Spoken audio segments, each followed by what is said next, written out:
wabarakatuh.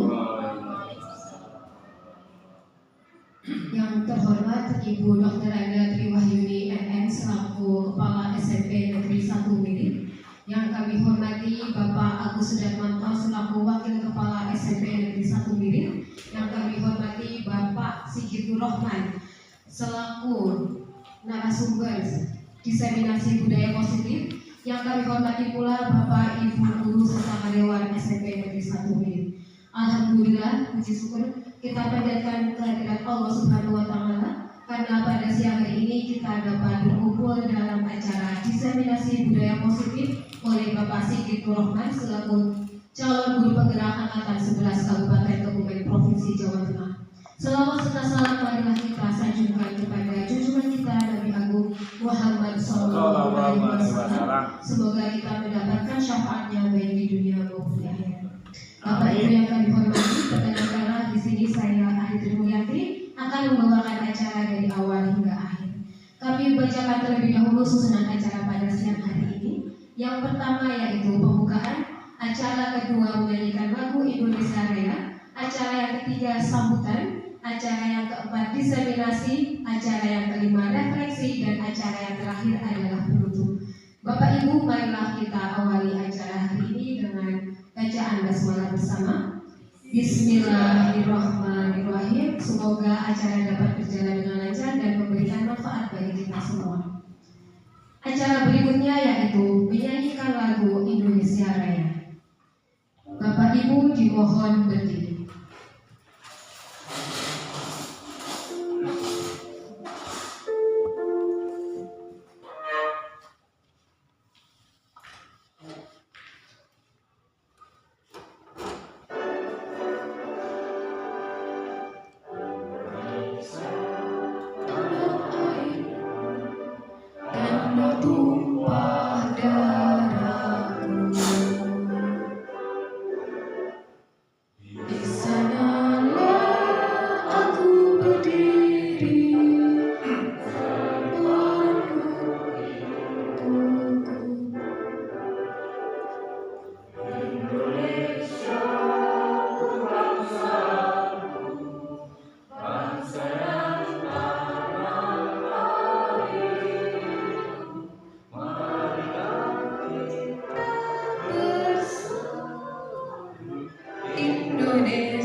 Bismillahirrahmanirrahim. Assalamualaikum warahmatullahi wabarakatuh.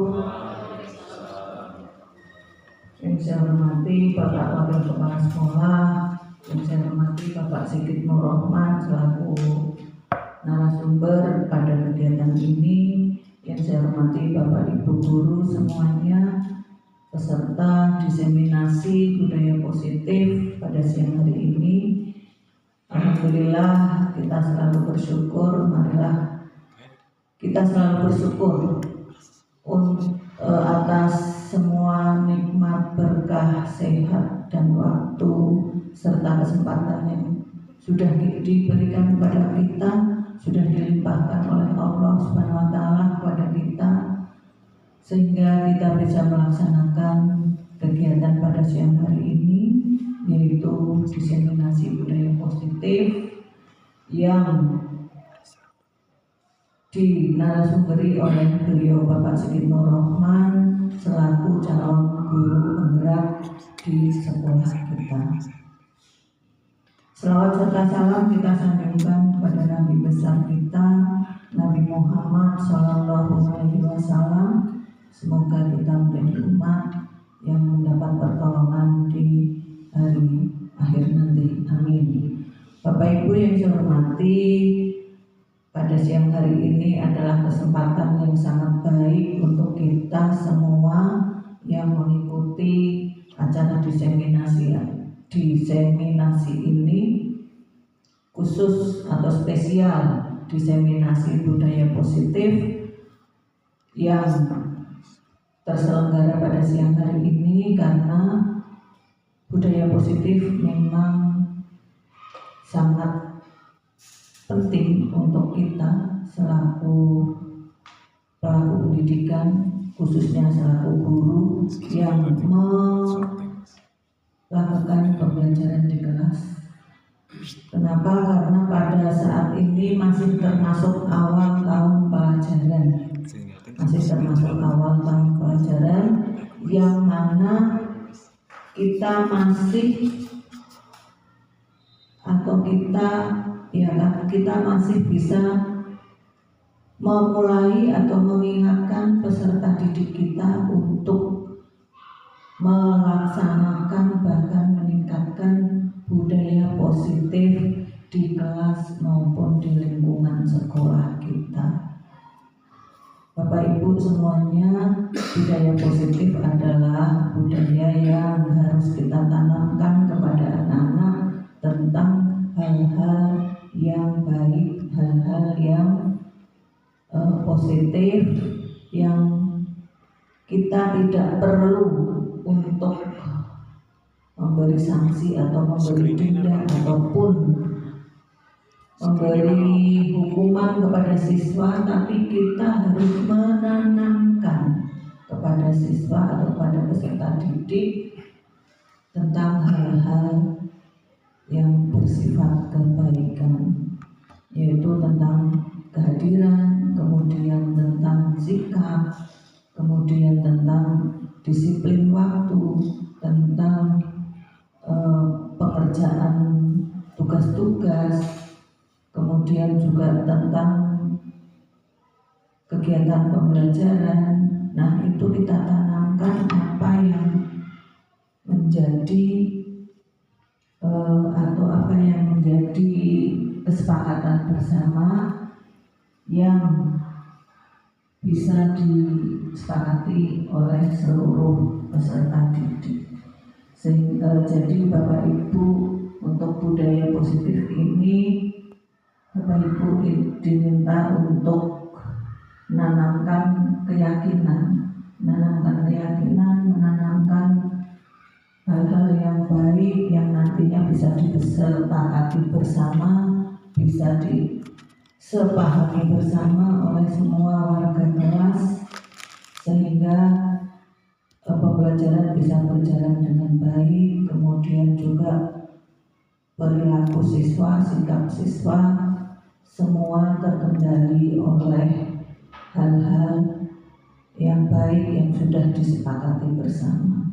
Terima kasih kepada Bapak Sigit Nur Rohman yang sudah siap atau sudah ready menjadi narasumber di mana nanti akan berbagi ilmu, berbagi praktik, berbagi praktik baik. Mungkin Pak Sigit Nur Rohman sudah melaksanakannya di dalam kelas yang menjadi wali kelas, di mana beliau menjadi wali kelasnya, bisa dibagikan bagaimana Pak Sigit Nur Rahman membentuk keyakinan kelas, kemudian menanamkan budaya positif ke peserta didik yang ada di kelasnya. Ya, khususnya kelas yang beliau jadi wali kelas ataupun kelas yang beliau beri pembelajaran mata pelajaran IPA. Begitu Bapak Ibu. Monggo untuk kegiatan ini bisa kita manfaatkan bersama. Mungkin Bapak Ibu tidak hanya untuk memberi atau untuk menerima apa yang disampaikan oleh Pak Sigit, mungkin juga bisa digunakan sebagai diskusi, sebagai sharing tentang pengalaman masing-masing yang dihadapi di kelasnya masing-masing. Itu Bapak Ibu. Jadi memang kegiatan ini benar-benar bisa dimanfaatkan dengan baik supaya nanti peserta didik kita juga bisa merasakan manfaatnya, merasakan bagaimana budaya positif yang kita tanamkan kepada mereka semua. Saya kira itu saja dari saya. Selanjutnya nanti Pak Sigit Nur Rahman bisa melanjutkan untuk berbagi praktik baiknya, berbagi ilmunya, maupun nanti juga bisa mengajak teman-teman untuk berdiskusi. Itu Pak Sigit. Sekiranya hanya itu dari saya, ada kurang lebihnya mohon maaf. Wassalamualaikum warahmatullahi wabarakatuh. Waalaikumsalam warahmatullahi wabarakatuh. Kami sampaikan terima kasih kepada Ibu Dr. Angela Triwahyuni MM atas sambutannya. Bapak Ibu yang berbahagia, acara yang berikutnya yaitu diseminasi disiplin positif yang akan disampaikan oleh Bapak Sigit Nur Rahman. Kepada Bapak Sigit Nur Rahman kami persilakan. Terima kasih. Assalamualaikum warahmatullahi wabarakatuh.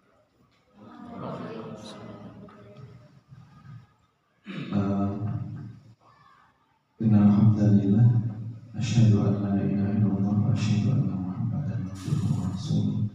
La nabiyya ba'dah. Yang saya hormati Ibu Kepala SMP Negeri 1 Ngirit, Ibu Triwahyuni MM. Yang saya hormati Bapak Wakil Kurikulum Bapak Agus Sudarmanto, dan yang saya hormati juga Bapak Ibu Guru SMP Negeri 1 Ngirit. Pertama-tama kita panjatkan puji syukur kehadirat Allah Subhanahu wa Ta'ala bahwa hari ini kita sudah diberikan kesehatan, rezeki serta hidayah sehingga kita bisa bertemu bertatap muka di kegiatan diseminasi budaya positif. Bapak Ibu Guru, langsung saja.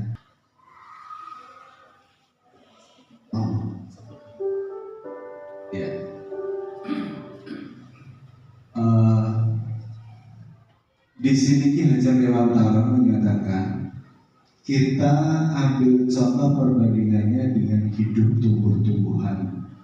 Seorang petani dalam hakikatnya sama kewajibannya dengan seorang pendidik yang menanam padi, misalnya hanya dapat menuntun tumbuhnya padi. Ia dapat memperbaiki kondisi tanah, memelihara tanaman padi, dan juga memberi pupuk dan air, serta membasmi ulat-ulat atau jamur-jamur yang mengganggu hidup tanaman padi, dan lain sebagainya. Ini pernyataan dari Ki Hajar Dewantara pada lampiran 1 dasar-dasar pendidikan keluarga tahun 1 nomor 1, 2, 3, 4 November Desember.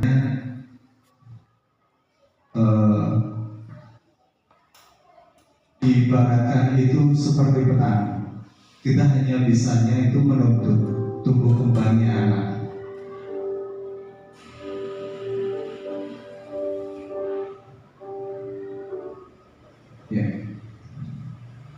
Di sekolah diibaratkan sebagai tanah tempat untuk bercocok tanam, sehingga guru harus mengusahakan sekolah itu jadi lingkungan yang menyenangkan dan juga menjaga dan melindungi murid dari hal-hal yang tidak baik. Dengan demikian, karakter murid itu bisa tumbuh dengan baik. Salah satu tanggung jawab seorang guru yaitu bagaimana menciptakan suatu lingkungan positif yang terdiri dari warga sekolah yang saling mendukung, saling belajar, saling bekerja sama sehingga tercipta kebiasaan-kebiasaan baik. Bisa dari kebiasaan baik itu yang ada dalam diri Bapak Ibu guru maupun yang ada dalam diri siswa itu sendiri dan juga lingkungan sekolah itu sendiri. Nah, dari kebiasaan-kebiasaan baik itu akan tumbuh menjadi karakter-karakter baik warga sekolah, dan pada akhirnya karakter-karakter tadi menjadi kebiasaan-kebiasaan baik akan membentuk sebuah budaya positif di lingkungan sekolah kita.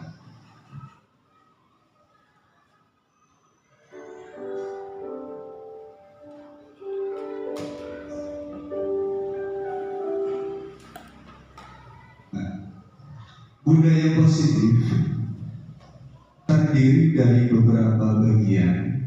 Yang pertama adalah disiplin positif dan nilai-nilai kebajikan universal. Dan yang kedua teori motivasi, hukuman dan penghargaan serta restitusi. Terus yang ketiga keyakinan kelas, dan keempat kebutuhan dasar manusia dan dunia berkualitas.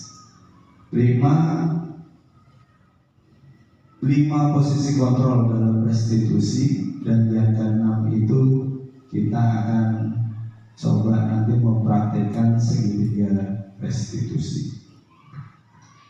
Oke, kita mulai dari disiplin positif dan nilai-nilai kebajikan universal.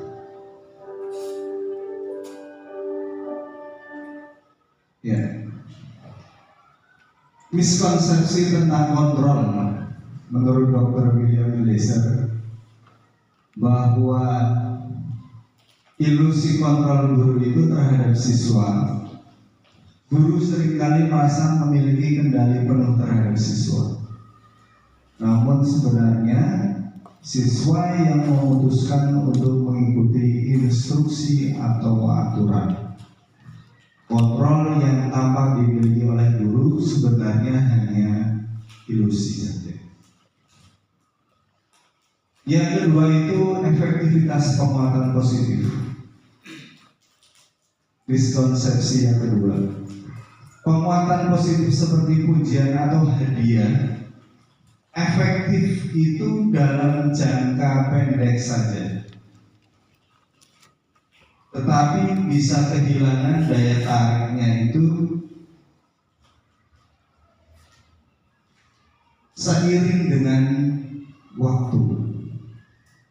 Kita ngasih hadiah ke siswa itu ya hanya dalam jangka pendek saja, itu memang cukup berhasil. Tapi dalam seiring waktu itu nanti akan hilang dengan sendirinya.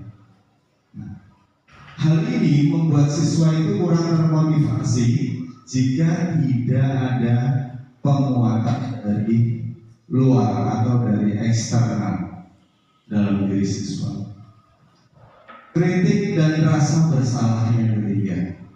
Menggunakan kritik atau membuat siswa merasa bersalah tidak efektif dan dapat merusak harga diri siswa, sehingga mereka merasa buruk tentang diri mereka sendiri. Ini kalau kritik dan rasa bersalah yang diterapkan.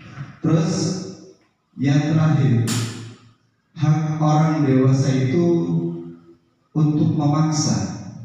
Kita sebagai orang dewasa itu punya hak untuk memaksa. Memaksa siswa mungkin memberikan hasil jangka pendek, tetapi dalam jangka panjang itu dapat menimbulkan perlawanan dan juga permusuhan dari siswa. Mungkin kita merasa pernah berbuat keras, kita anggap itu tegas terhadap siswa, tapi efeknya dalam jangka panjang itu mereka akan melawan dan juga memusuhi kita sebagai guru.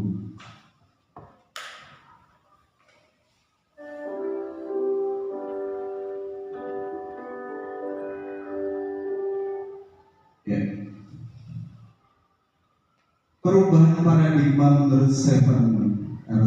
Covey dalam bukunya The Seven Habits of Highly Effective People ini menyatakan bahwa untuk membuat perubahan signifikan itu kita perlu mengubah paradigma atau cara pandang. Nah, dalam pendidikan ini berarti mengubah cara melihat disiplin dan kontrol dari alat yang mengontrol siswa menjadi cara untuk membantu siswa mengembangkan disiplin diri dan tanggung jawab. Kuncinya di sini, mengembangkan disiplin diri dan juga tanggung jawab. Itu secara intrinsik muncul pada diri siswa itu sendiri.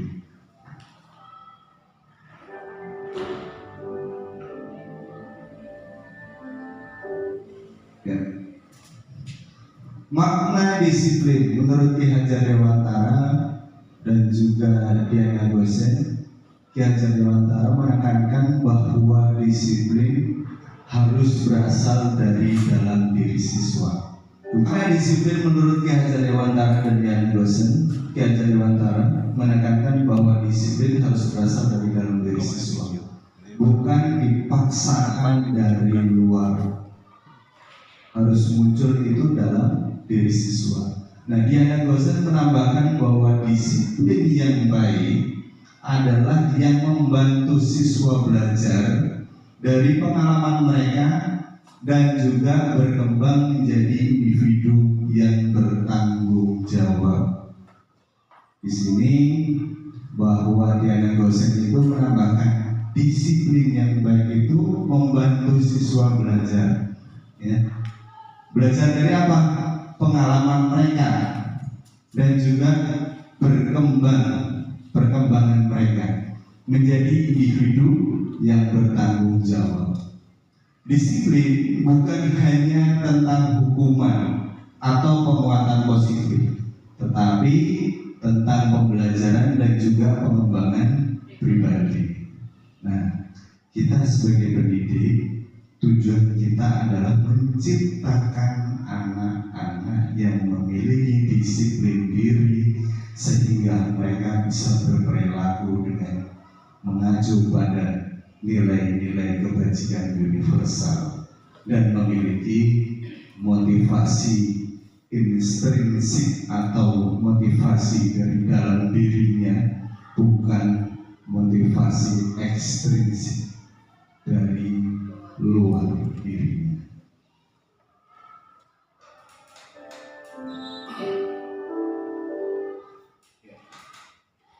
Yang kedua, teori motivasi, hukuman dan penghargaan serta restitusi. Di sini motivasi perilaku manusia menurut Diana Gosen itu ada 3 macam. Yang pertama adalah untuk menghindari ketidaknyamanan atau hukuman. Yang kedua adalah untuk mendapatkan imbalan atau penghargaan dari orang lain, dan yang ketiga adalah untuk menjadi orang yang mereka inginkan dan menghargai diri sendiri dengan nilai-nilai yang mereka percaya. Nah, yang pertama, motivasi perilaku manusia untuk menghindari ketidaknyamanan atau hukuman. Biasanya seseorang itu berperilaku tertentu untuk menghindari masalah atau hukuman. dia tidak salah, tapi sudah ketakutan.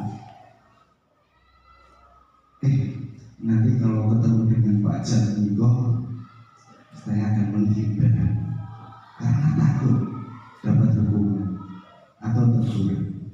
Nah, ini kadang seperti itu.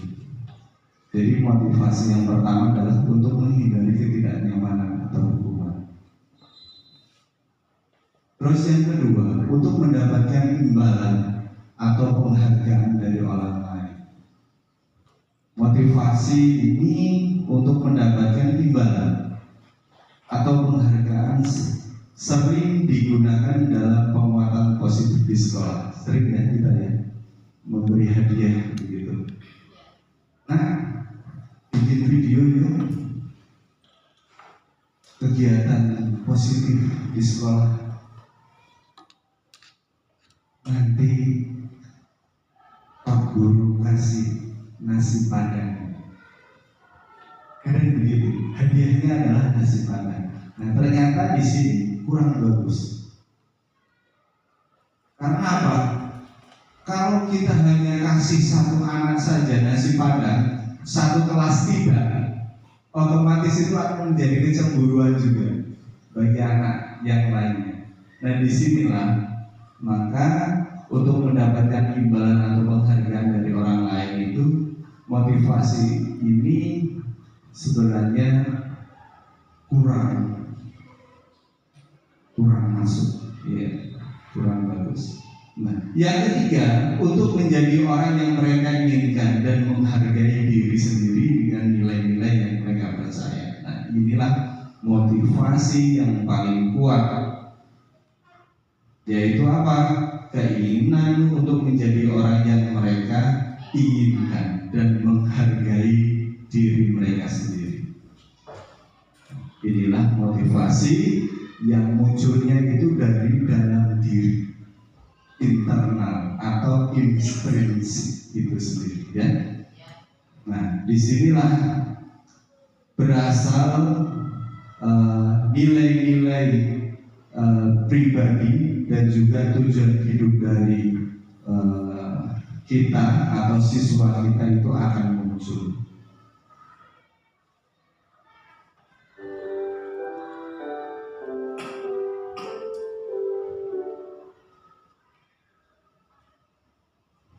Tujuan disiplin positif. Disiplin positif itu bertujuan menanamkan motivasi kepada siswa agar mereka menjadi individu yang diinginkan dan menghargai diri sendiri berdasarkan nilai-nilai yang mereka percaya. Yang kedua adalah motivasi yang ketiga tadi, itu menjadikan orang yang mereka inginkan. Ini berasal dari dalam diri siswa, sehingga apa? Berdampak jangka panjang dan tidak dipengaruhi oleh hukuman atau hadiah.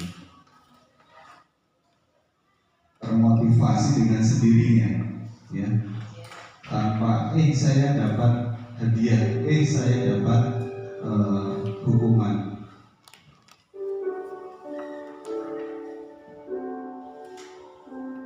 Selanjutnya, yang ketiga adalah keyakinan kelas.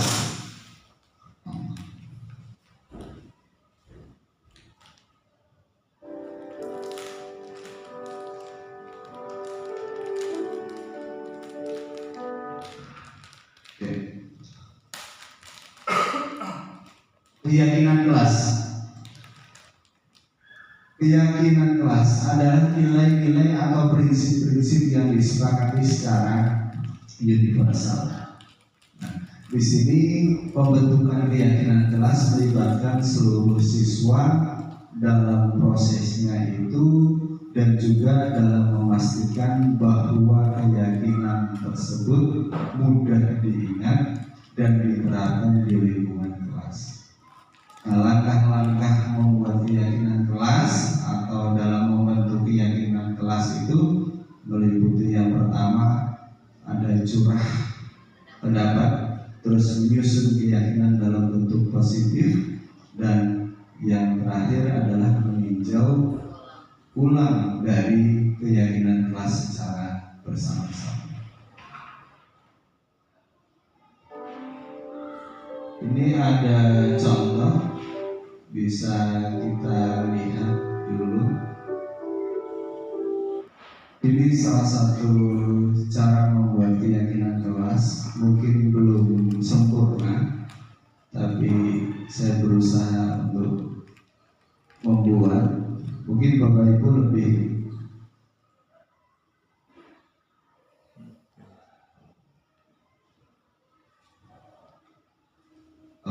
langkah-langkahnya seperti tadi. Yang pertama adalah curah pendapat.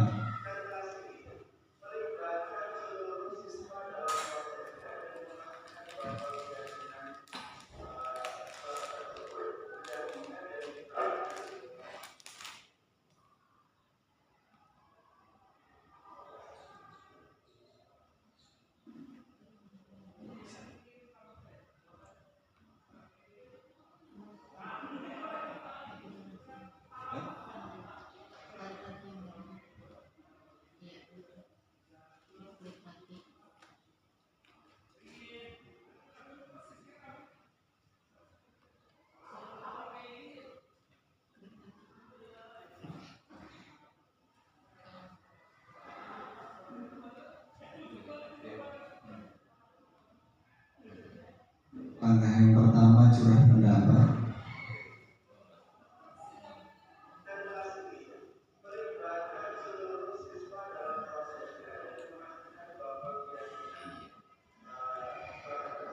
Ini bisa diambilkan dari nanti anak-anak untuk menuliskan beberapa yang diinginkan di kelas ini.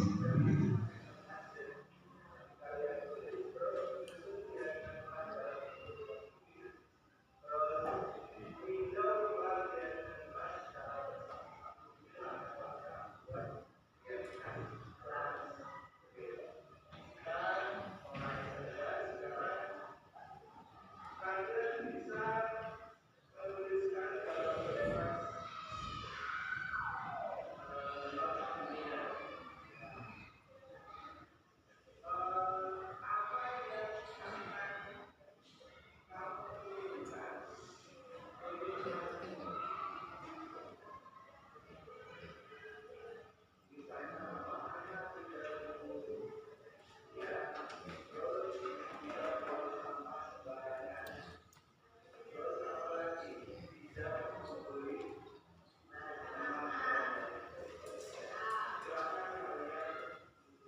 Di sini membagikan kertas not untuk anak-anak menyampaikan curah pendapatnya. Nanti ditempelkan di papan tulis, baru kita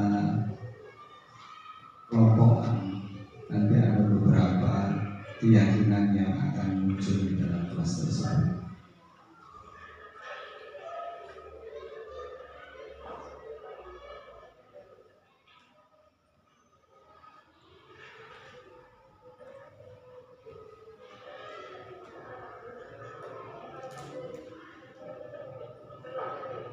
Sambil diminum, Bapak Ibu, silakan.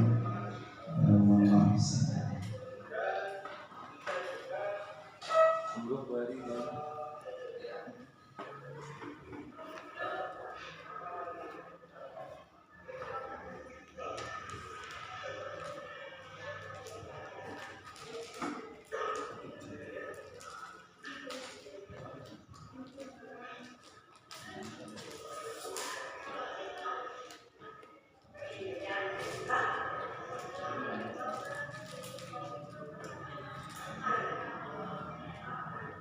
C G. Ya nanti.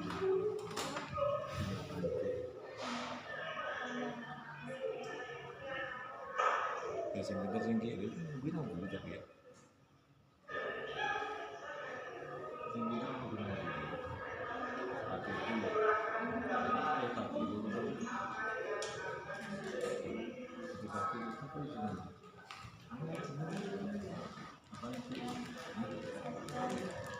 Oh, yang cilik kan? Yang ganteng kecil sekali. Hafid. Pinternya.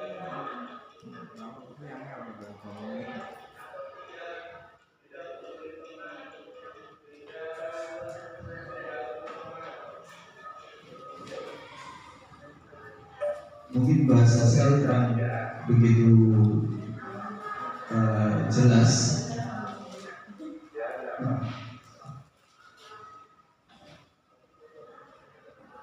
Mereka menuliskan, sudah setelah itu menempelkannya. Kalau sudah nanti ditempel ya di sini.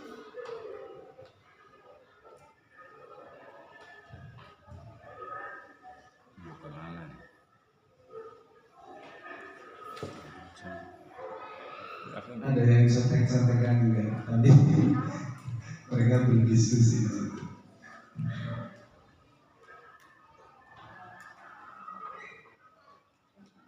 Yang kedua, menyusun keyakinan dalam bentuk positif.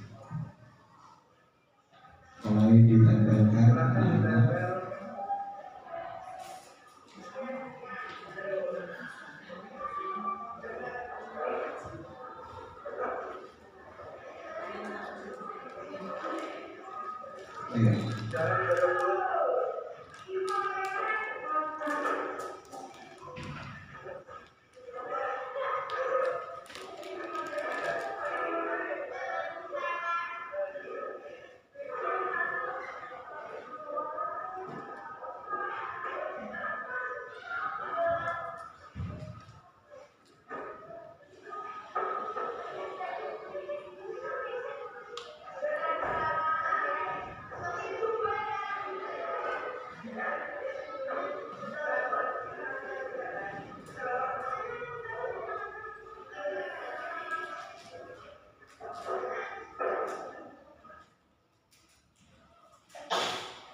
meninjau langkah yang terakhir, meninjau ulang dari keyakinan jelas.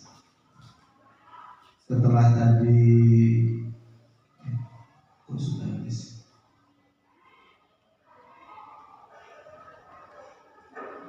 Berarti ada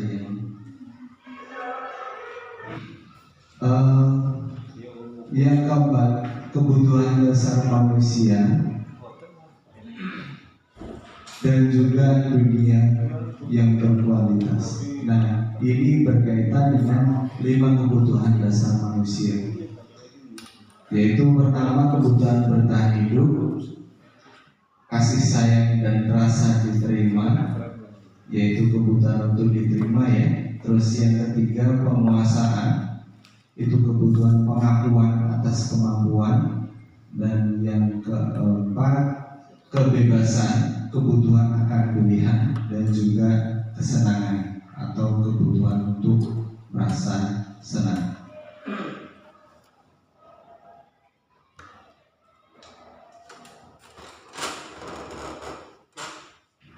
Dari 5 kebutuhan dasar manusia, kebutuhan bertahan hidup yang pertama.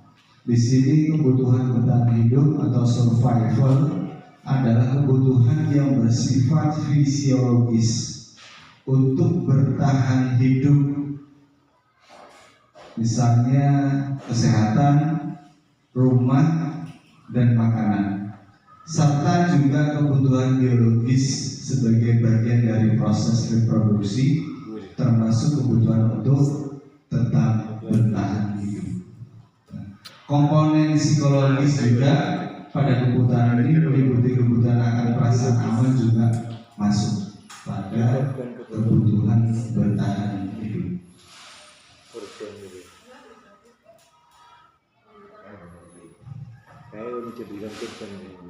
Ya. Kebutuhan yang kedua yaitu kasih sayang dan rasa diterima atau kebutuhan untuk diterima. Di sini kebutuhan ini dan juga 3 kebutuhan berikutnya nanti adalah kebutuhan psikologis. Kebutuhan untuk disayangi dan diterima itu meliputi kebutuhan akan hubungan dan koneksi sosial. Ya, di sini bagaimana dia membangun koneksi atau jaringan dia bisa bermasyarakat, ya, dan juga dia bisa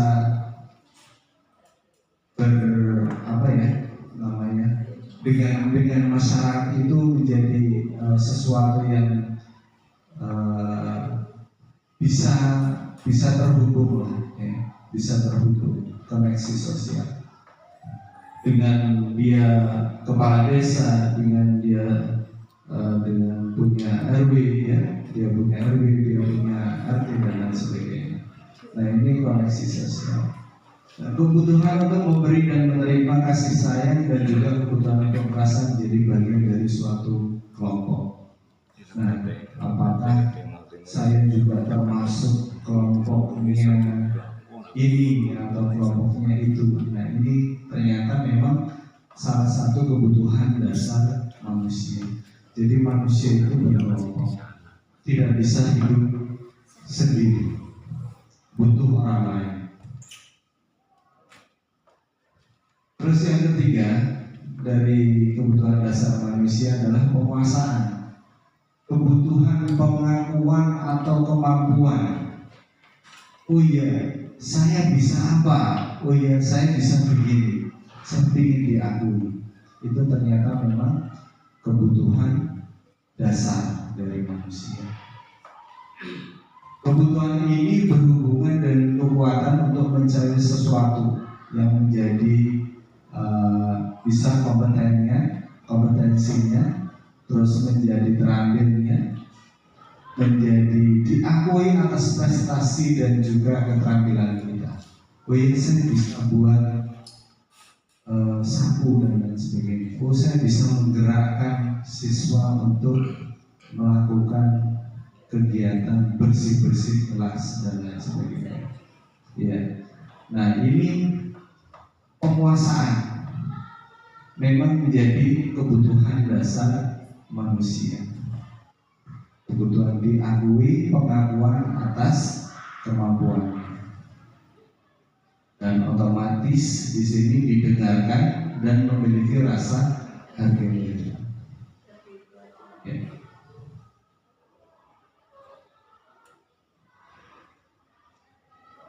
Nek ramo aku orang bakalan. Nah, itu kan salah satu pengakuannya, menunjukkan bahwa dia butuh pengakuan. Terus yang keempat, kebebasan. Kebutuhan akan pilihan. Dia mempunyai kebebasan untuk memilih. Ini termasuk kebutuhan dasar manusia. Kebutuhan untuk bebas adalah kebutuhan akan kemandirian, otonomi, dan juga memiliki pilihan dan mampu mengendalikan arah hidup seseorang. Nah, di sini anak-anak dengan kebutuhan kebebasan ini yang tinggi bisa menginginkan pilihan-pilihan yang mereka inginkan. Mereka perlu banyak bergerak, suka mencoba, tidak terlalu terpengaruh orang lain, dan senang mencoba hal baru dan menarik.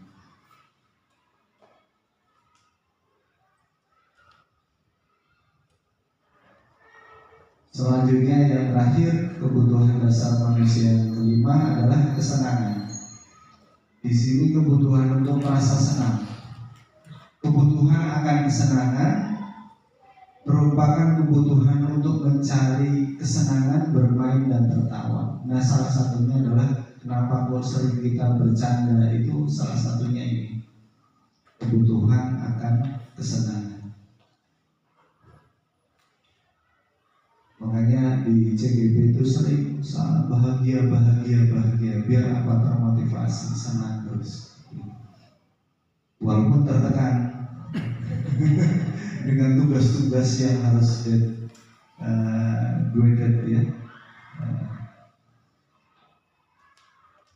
Semua hewan dengan tingkat intelijensi tinggi seperti anjing, lumba-lumba, primata dan lain-lain itu dia sukanya itu bermain. Nah, saat mereka bermain, mereka mempelajari keterampilan hidup yang penting. Manusia juga tidak kalah dari itu. Mereka saat bermain, dia juga pasti mempelajari.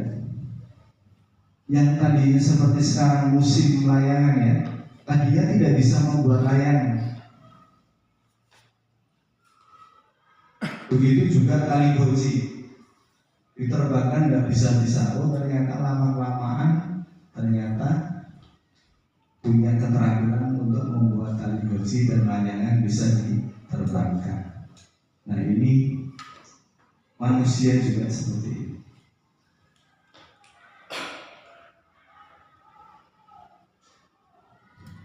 Terus kebutuhan dasar manusia dan dunia berkualitas. Dunia berkualitas itu seperti apa sih? Adalah tempat khusus dalam pikiran Anda, ya. Tempat Anda menyimpan gambaran representasi dari semua yang Anda inginkan. Nah ini dunia yang berkualitas. Bisa berisi orang-orang atau hal-hal dan apa saja yang terbaik dalam hidup Anda. Mungkin kita bisa lihat cover HP kita. Di situ ada gambar siapa. Nah itulah salah satunya, ya. Berisi orang-orang yang juga hal-hal yang terbaik, orang-orang yang terbaik bagi kita, begitu ya. Bisa anak kita ya, bisa istri suami kita, atau yang belum menikah juga ada pacar begitu ya. Iya, nah ini bisa berisi orang-orang ya. Atau hal-hal yang apa saja yang terbaik dalam hidup Anda dan membuat Anda merasa bahagia dan terpenuhi kebutuhan dasar Anda. Bila guru dapat membangun interaksi yang berdayakan dan juga memerdekakan murid, maka murid dan guru itu akan meletakkannya dirinya itu dalam sebagai individu yang positif di dalam dunia berkualitas ini. Karena apa? Mereka menghargai nilai-nilai kebajikan.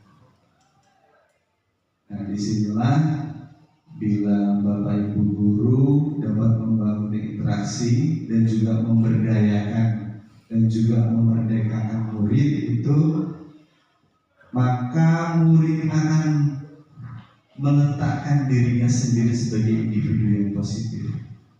Dia otomatis akan menjadi individu yang positif. Dan juga dia bisa menempatkan dalam dunia yang berkualitas. Karena apa? Dia menghargai nilai-nilai yang dia anggap baik atau nilai-nilai kebajikan. Selanjutnya adalah ya, dalam restitusi itu ada 5 posisi kontrol. Ini dalam program disiplin positif itu yang berpusat pada murid yang dikembangkan oleh Diana dosen dengan pendekatan restitusi 5 posisi kontrol itu melalui serangkaian riset ya, diawali dari serangkaian riset berdasarkan pada teori kontrol. Dr. William Blaser. Gosen berkesimpulan ada 5 posisi kontrol yang diterapkan seorang guru. Orang tua ataupun atasan dalam melakukan kontrol kelima posisi kontrol tersebut. Yang pertama adalah sebagai penghukum, terus yang kedua sebagai pembuat rasa bersalah, yang ketiga sebagai teman, dan yang keempat sebagai pemantau, dan yang terakhir adalah sebagai manajer. Dari 5 posisi kontrol itu seperti apa? Yang pertama sebagai penghukum. Seorang penghukum itu bisa menggunakan hukuman fisik maupun verbal, bisa dengan kata-kata maupun dengan cara fisik begitu. Orang-orang yang menjalankan posisi penghukum senantiasa mengatakan bahwa sekolah memerlukan sistem atau alat yang dapat lebih menekan murid-murid lebih dalam lagi. Karena penghukum itu dengan nada suara tinggi dan juga bahasa tubuh, matanya melotot dan juga jari menunjuk-nunjuk. Nah ini biasanya apa? Salah satunya adalah terlambat lagi, pasti terlambat, selalu datang terlambat. Kapan bisa datang tepat waktu? Nah ini sering disampaikan. Ini sebagai penghukum. Tanyakan kepada diri Anda, bagaimana perasaan murid bila guru berbicara seperti itu pada saat muridnya datang terlambat? Hasilnya apa? Hasilnya adalah kemungkinan murid akan marah dan juga mendendam dan bersifat agresif. Nah ini kalau kita menggunakan sebagai penghukum.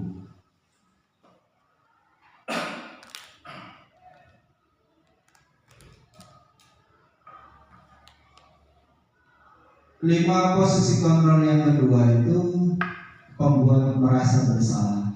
Pada posisi ini biasanya guru akan bersuara lebih lembut.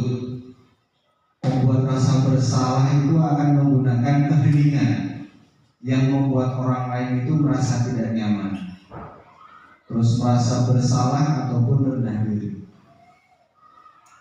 Contohnya begini, Mas,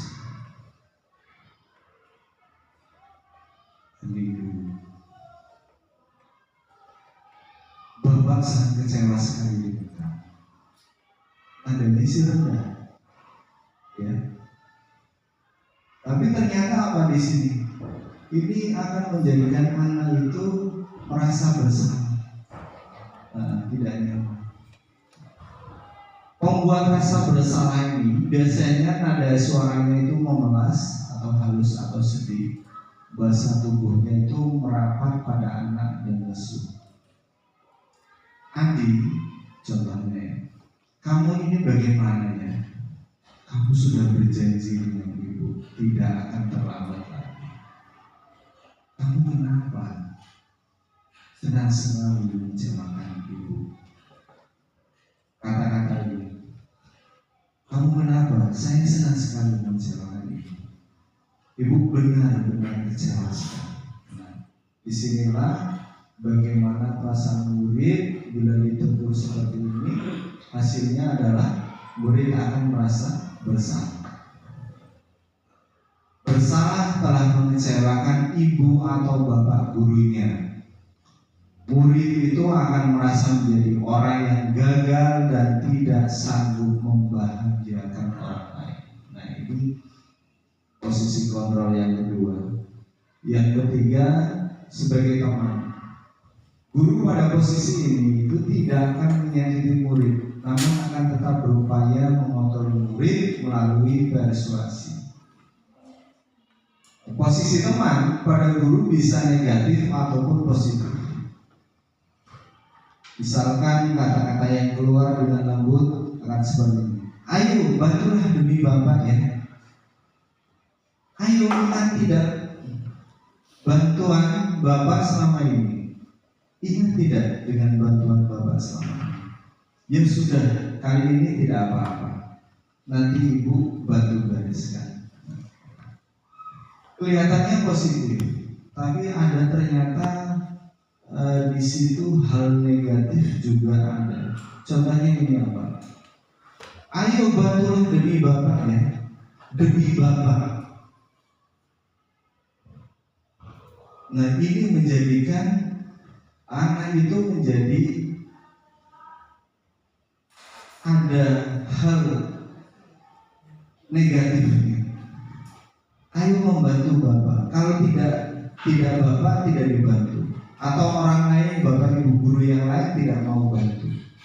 Hanya wali kelasnya saja misalnya. Nah ini hasilnya itu murid akan merasa senang dan akrab dengan guru tersebut, bisa juga wali kelasnya karena kedekatannya. Terus ini termasuk dampak yang positif. Hanya saja di sisi negatifnya itu murid menjadi tergantung pada guru tersebut atau wali tersebut. Yang keempat, memantau berarti mengawasi. Pada saat kita mengawasi, kita bertanggung jawab atas perilaku orang-orang yang kita awasi. Biasanya posisi pemantau itu berdasarkan pada peraturan-peraturan dan konsekuensinya. Dengan menggunakan sanksi atau konsekuensi, kita dapat memisahkan hubungan pribadi kita dengan murid. Sebagai seorang yang menjalankan posisi pemantau, biasanya mengajukan pertanyaan seperti ini. Apa yang telah kamu lakukan? Sanksi atau konsekuensinya kamu melakukan itu apa? Biasanya pemantau itu nada suaranya datar, bahasa tubuhnya juga formal. Hasilnya apa? Di sini murid tetap dibuat tidak nyaman, tetap, ya, yaitu dengan misalnya harus tinggal kelas, ya, pada waktu jam istirahat dan mengerjakan tugas. Ini sebagai pemantau. Selanjutnya, posisi kontrol yang terakhir adalah manajer. Ini posisi di mana guru itu berbuat sesuatu bersama dengan murid, mempersilahkan murid itu mempertanggungjawabkan perilakunya dan juga mendukung murid agar dapat menemukan solusi atas permasalahannya sendiri. Seorang manajer akan berkata apa yang kita yakini. Kembali diingatkan lagi ke keyakinan kelasnya. Apakah kamu meyakininya? Jika kamu meyakininya, apakah kamu bersedia memperbaikinya? Jika kamu memperbaiki ini, hal ini menunjukkan apa tentang dirimu. Nah, di sini tugas seorang manajer bukan untuk mengatur perilaku seseorang, tapi membimbing murid untuk dapat mengatur dirinya. Hasilnya apa? Fokus ada pada murid, bukan untuk membahagiakan guru atau orang tua. Murid sudah mengetahui adanya suatu masalah dan sesuatu perlu terjadi untuk mencari solusi. Nah ini ada motivasi eksternal dan intrinsik. Kalau penghukum membuat orang merasa bersalah, teman pemantau ini termasuk pada motivasi eksternal. Ya.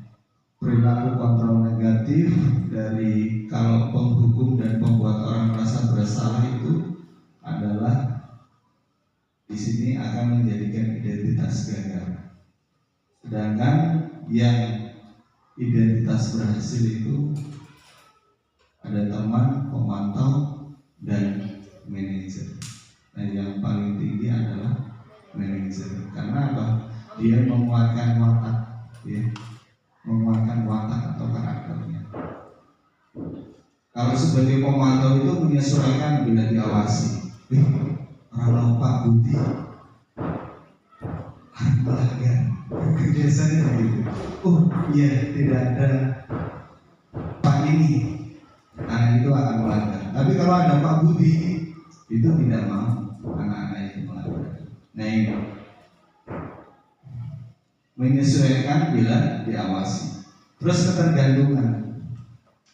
Sebagai teman ini ketergantungan. Karena kalau tidak ada guru itu, otomatis anak itu akan tidak mau bekerja. Dikongkon sama orang lain, guru yang lain itu tidak mau. Ini kalau sebagai teman. Memang positif, tapi efeknya kurang bagus juga. Jadi menyampingkan guru yang lain. Dia hanya sukanya hanya satu guru itu saja. Nah, yang identitas gagal jelas di sini.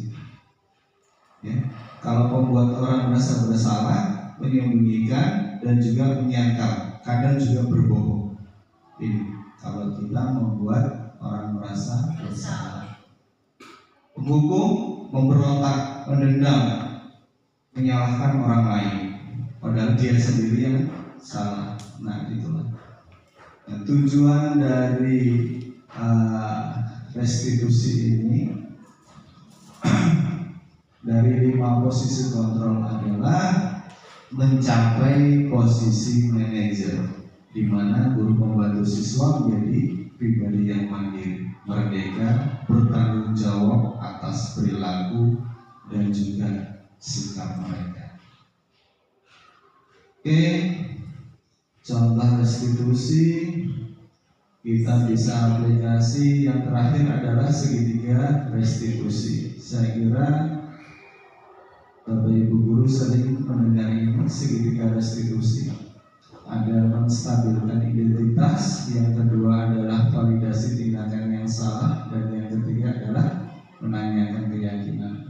Teori kontrolnya di sini. Kita semua itu dalam menstabilkan identitas, kita semua akan melakukan hal terbaik yang bisa kita lakukan. Terus dalam validasi tindakan yang salah, itu semua perilaku memiliki alasan. Dan yang ketiga menanyakan keyakinan. Teori kontrolnya ini, ketika semua memiliki motivasi. Ya. Kalau pengertian dari restitusi saya kira sudah tahu ya, menciptakan posisi bagi siswa untuk memperbaiki kesalahan mereka sehingga mereka bisa kembali ke kelompoknya. Praktik segitiga restitusi bisa? Saya kira masih ada waktu.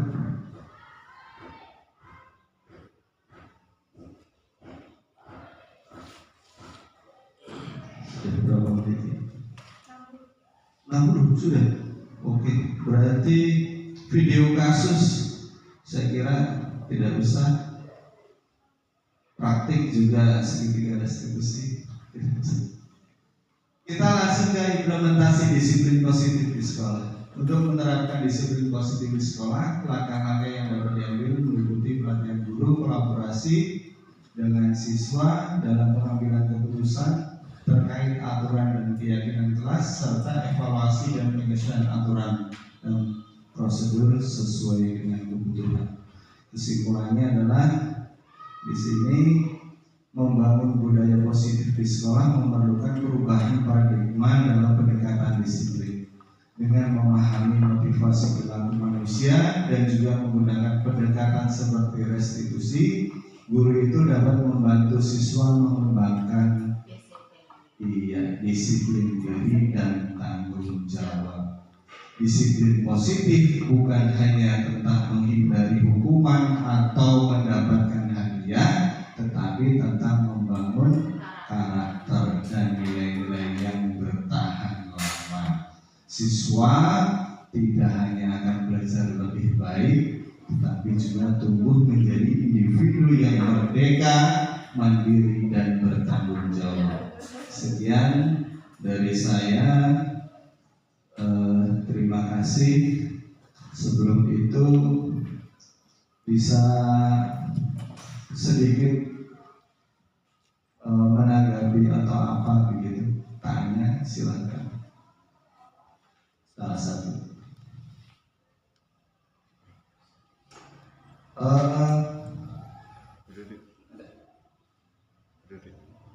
Atau langsung saja kita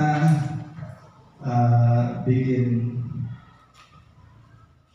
hasil dari pertemuan hari ini itu apa, bisa dituliskan di kertas note.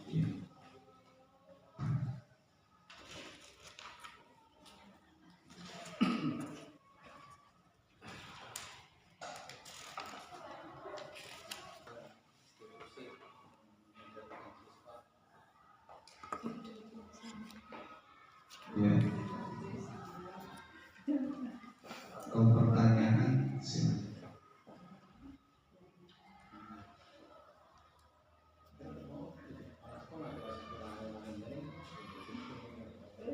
Yang pernah pertanyaan guru ini.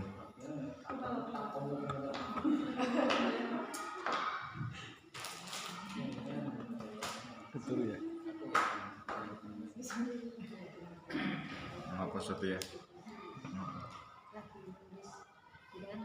Para tahu. Sambil menulis saya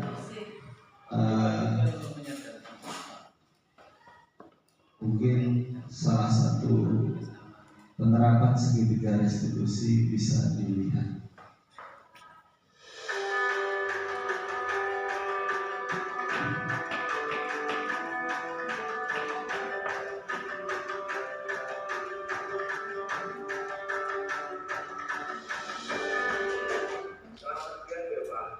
Ini menstabilkan identitas menurut nama. Bagaimana kabarnya Pak hari ini?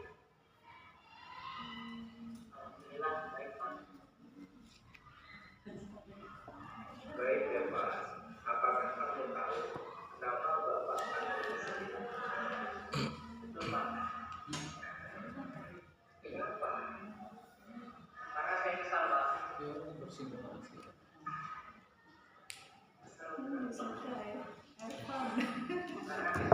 Simulasi sampai jam berapa?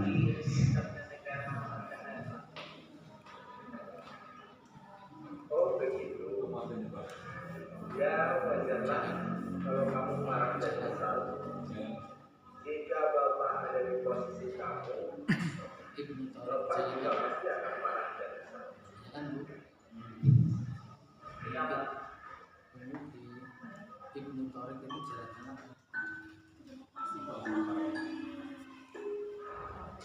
Lalu Mengevaluasi tindakan yang salah.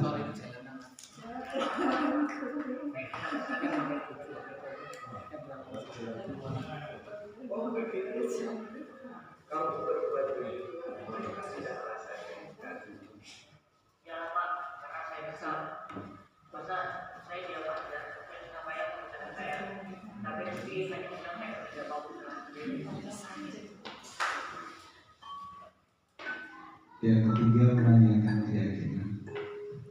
Iya, wajar saja kamu marah karena tidak rela pekerjaan sampai itu saja. Bapak sangat hargai tindakan dan tidak berbuat lebih buruk. Misalnya memukul rezeki. Sekarang coba kita pikirkan yang marah-marah dan berbeda. Apakah semuanya yang tidak pantas kita?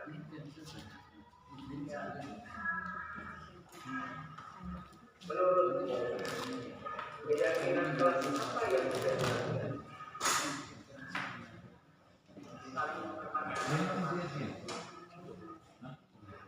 Betul. Menurutmu, apakah saling menghormati antar teman itu tidak?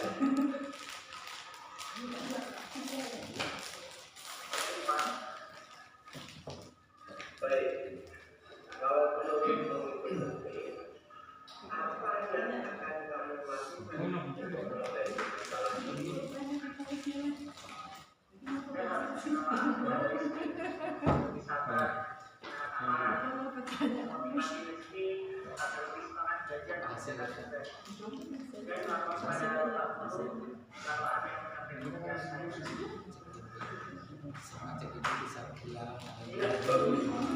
Tepat sekali menjaga kedepan.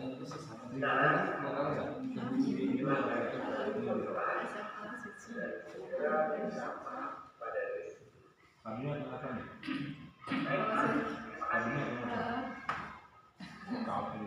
Sama-sama. Ya, itu adalah salah satu video kasus anak mencontek temannya ya, Deva. Mungkin itu saja dari saya. Mohon maaf apabila ada salah kata dari saya. Saya meminta maaf yang sebesar-besarnya. Dan yang kedua adalah saya mengucapkan terima kasih kepada Bapak Ibu guru semuanya yang hadir pada acara diseminasi ini. Terima kasih sekali. Mohon maaf kalau mungkin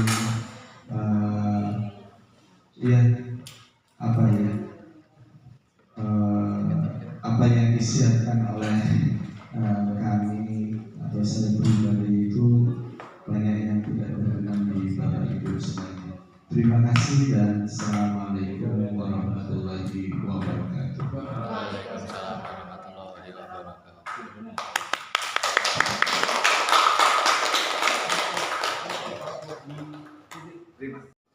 Bapak Ibu, demikianlah diseminasi disiplin positif dari Bapak Sigit Nur Rahman. Marilah kita akhiri acara ini dengan bacaan hamdalah bersama. Alhamdulillahirobbilalamin. Terima kasih, salam dan bahagia.